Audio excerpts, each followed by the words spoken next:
Hello दोस्तों, I hope you all are well. आप अपने और अपने परिवार का अच्छे से ध्यान रख रहे होंगे, सभी गाइडलाइन का पालन कर रहे होंगे। तो दोस्तों, इस कोविड-19 की सिचुएशन में आप अपने आसपास जागरूकता फैलाइए, लोगों को बताइए कि प्रिकॉशन क्या क्या लेनी है, क्यों मास्क यूज़ करना है, सैनिटाइज़र का यूज़ क्यों करना है, हाथ बार बार धोने हैं और ज़्यादा कांटेक्ट में आने की कोशिश नहीं करनी है लोगों के। और आरोग्य सेतु ऐप को भी आप डाउनलोड कर लीजिए, उसके थ्रू भी आपको बहुत सारी जानकारी समय समय पे मिलते रहेगी।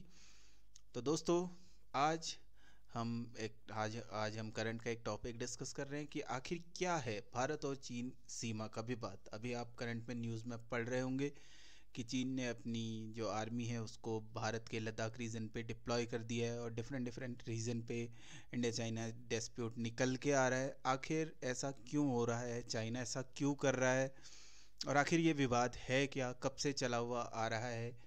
तो हम इसके बारे में आज पूरी जानकारी लेंगे। तो दोस्तों, चलिए शुरू करते हैं आज का ये वीडियो। तो सबसे पहले एक मैप के थ्रू हम आपको बताना चाहेंगे कि भारत और चीन का ये डिस्प्यूट है क्या। इंडिया और पाकिस्तान का डिस्प्यूट तो पीओके रीजन पे आप जानते ही हैं, पाक ऑक्यूपाइड कश्मीर पे है।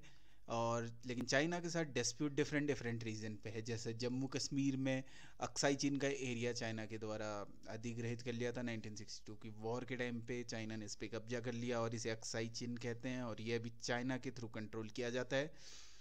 उसके साथ साथ आप देख सकते हैं कि उत्तराखंड के डिफरेंट डिफरेंट रीजन पे और ये अरुणाचल प्रदेश, तो यहाँ तक कि चाइना ये अरुणाचल प्रदेश को तो अपनी टेरिटरी डिक्लेयर करता है। तो आप देख रहे हैं कि एक मैकमोहन लाइन, तो मैकमोहन लाइन जो ये ड्रॉ की गई थी, ये बेसिकली ब्रिटेन और तिब्बत के बीच में एक ट्रीटी थी जो शिमला कन्वेंशन के थ्रू या शिमला समझौता के थ्रू स्ट्रेटी पे साइन किया गया था 1914 पे। और एक आर्टिफिशियल मैकमोहन लाइन ड्रॉ की गई थी जो इंडिया और चाइना को सेपरेट करती है। तो दोस्तों, जानते हैं आखिर क्या है हिस्ट्री इंडिया और चाइना के डिस्प्यूट की। तो बेसिकली जो इसकी हिस्ट्री है वो 1940s के टाइम पे ब्रिटिश कॉलोनीज़ के टाइम पे इंडिया और चाइना के बॉर्डर को डिसाइड किया गया कि ये रीजन इंडिया का रहेगा, ये चाइना का रहेगा। लेकिन 1962 में चाइना ने इंडिया पे वॉर डिक्लेयर कर दी और लद्दाख तथा अक्साई चीन का लद्दाख के अक्साई चीन का एरिया उसने अपने कंट्रोल में ले लिया, जो कि अभी भी चाइना के ही कंट्रोल में। उसके साथ साथ हम ये भी एक अच्छी खबर है कि 1975 के बाद से इस एरिया में कोई भी सोल्जर की कैजुअलिटी नहीं हुई है, कोई भी सोल्जर हमारा उस रीजन पे वॉर के कारण शहीद नहीं हुआ है। नेचुरल क्लैमिटीज़ की वजह से डिफरेंट डिफरेंट रीज़न पे वैसे जो सिपाही हैं वो शहीद हुए हैं, लेकिन वॉर कैजुअलिटी या कैजुअलिटी कोई वैसी नहीं हुई कि जो आपस में लड़के होती है, जैसा कि पाकिस्तान वाले बॉर्डर पे बहुत ज़्यादा चलता है सीज़ फायर। वहाँ पर को वायलेशन बहुत ज़्यादा होता है। और आप ये भी जानते हैं कि जो ये इंडिया और चाइना के बीच में जो लाइन है, जैसे पाकिस्तान की वाली लाइन को तो हम बोलते हैं एलओसी, लाइन ऑफ कंट्रोल, लेकिन इसको बोला जाता है लाइन ऑफ एक्चुअल कंट्रोल, जो इंडिया और चाइना के बीच में है। और जो लास्ट टाइम जो इशू रेज हुआ था ये वाला 2017 के टाइम पे, जब भूटान में डोकलाम इशू हुआ था।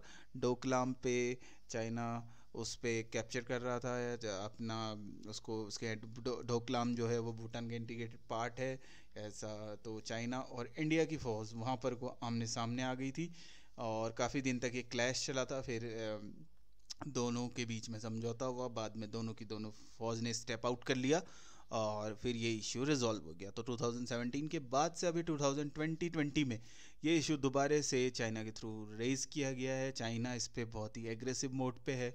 और वैसे तो चाइना के बारे में आप जानते हैं कि चाइना का डिस्प्यूट सिर्फ इंडिया के साथ नहीं है, अपनी नेबरिंग कंट्रीज़ में बहुत सारी कंट्रीज़ के साथ उसका डिस्प्यूट, वियतनाम के साथ और उसी के जो ऑटोनोमस रीजन हांगकांग है उसके साथ। उसके बाद शायद साउथ चाइना सी का इशू और भी बहुत सारे इश्यूज, जैसे तिब्बत को उसने अपने अंदर ले लिया, उसको तिब्बत का जो एक कंट्री था उसको भी चाइना ने ऑक्यूपाई कर लिया।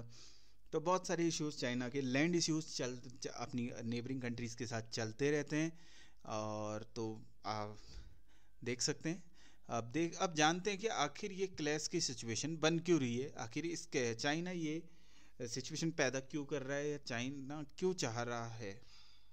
कि ये रीजन ऑक्यूपाई करने।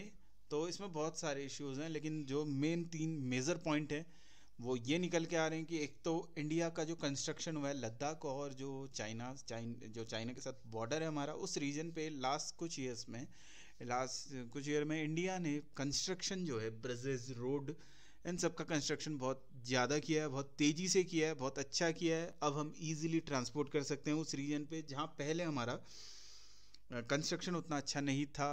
तो लेकिन चाइना की ओर से कंस्ट्रक्शन कंटिन्यू होता था, लेकिन इस बार इंडिया ने भी उस रीजन पे अपना कंस्ट्रक्शन वर्क बहुत अच्छा किया है। बीआरओ ने बहुत अच्छा काम किया है इस फील्ड पे, बॉर्डर रोड ऑर्गेनाइजेशन। वैसे इंडिया में दो ऑर्गेनाइजेशन है जो रोड ट्रांसपोर्ट का काम देखती हैं। बॉर्डर रीजन पे बीआरओ, और जो बाकी अदर रीजन है वो आपको नेशनल हाईवे।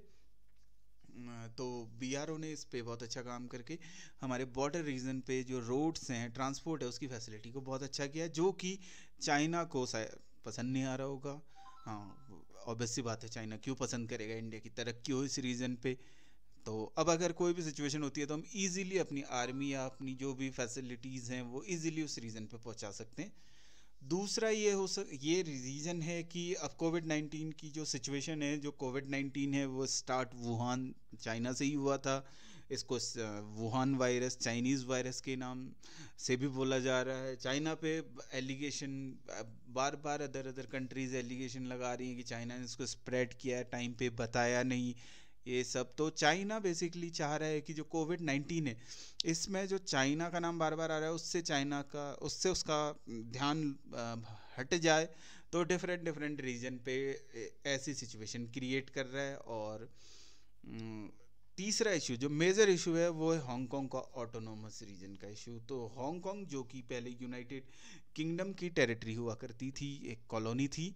तो बेसिकली हांगकांग पे, जो हांगकांग यूनाइटेड किंगडम और चाइना के बीच में एक कंबाइंड ट्रीटी हुई है।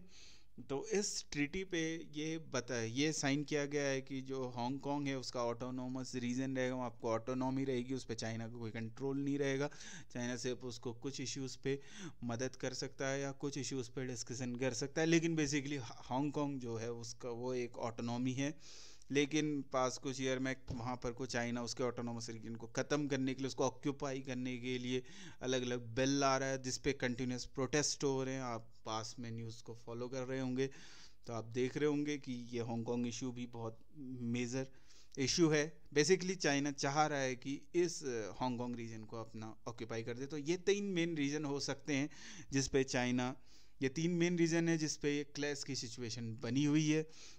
और साथ साथ ये भी हो सकता है कि शी जिनपिंग की जो अब चाइना के अंदर भी जो है वो डिफरेंट डिफरेंट हो सकता है कि शी जिनपिंग को बहुत सारे लोग पसंद ना करते हों या और भी अदर इश्यूज़ हों, तो उस पे ध्यान तो इस टाइप की क्लैशेस करके वो चाह रहे हों कि चाइनीज़ पीपल का जो ध्यान है वो अपनी और उनका दोबारा से कॉन्फिडेंस जीतने के लिए। तो बहुत सारे इशूज़ हैं, लेकिन मेजर 3 पॉइंट ये हैं जिसको आप अपनी राइटिंग पे यूज़ कर सकते हैं। तो दोस्तों, ये है चाइना और भारत के बीच में विवाद। तो दोस्तों, इस वीडियो को देखने के लिए आप सभी का धन्यवाद। आप हमारे चैनल पर नए हैं तो इस चैनल को सब्सक्राइब कीजिए, और ये वीडियो पसंद आया तो इसको लाइक और शेयर कीजिए। दोस्तों, इस तरीके के वीडियोस हम आप तक पहुंचाते रहेंगे समय समय पे। और आप अपना ख्याल रखिए, अपने परिवार का ख्याल रखिए। और दोस्तों, आपको एक न्यूज़ देनी है कि 1 जून से हम टिक्नोमेट्री का एक नया डेडिकेटेड एसएससी बैच स्टार्ट करने जा रहे हैं, जो कि इसी चैनल पे अवेल होगा, जिसमें हम बेसिक टू एडवांस तक आपको लेके चलेंगे। तो दोस्तों, और भी उत्तराखंड के जो एक डेडिकेटेड वीडियोस की सीरीज स्टार्ट होने वाली है, उसके साथ जीके के वीडियोस की सीरीज स्टार्ट होने वाली है, और अदर टॉपिक पे हम डिफरेंट डिफरेंट वीडियोस अब लाने की कोशिश कर रहे हैं। तो आप अपना सपोर्ट इसी प्रकार हमें देते रहिए, और आपका दिन शुभ हो। जय हिंद, वंदे मातरम।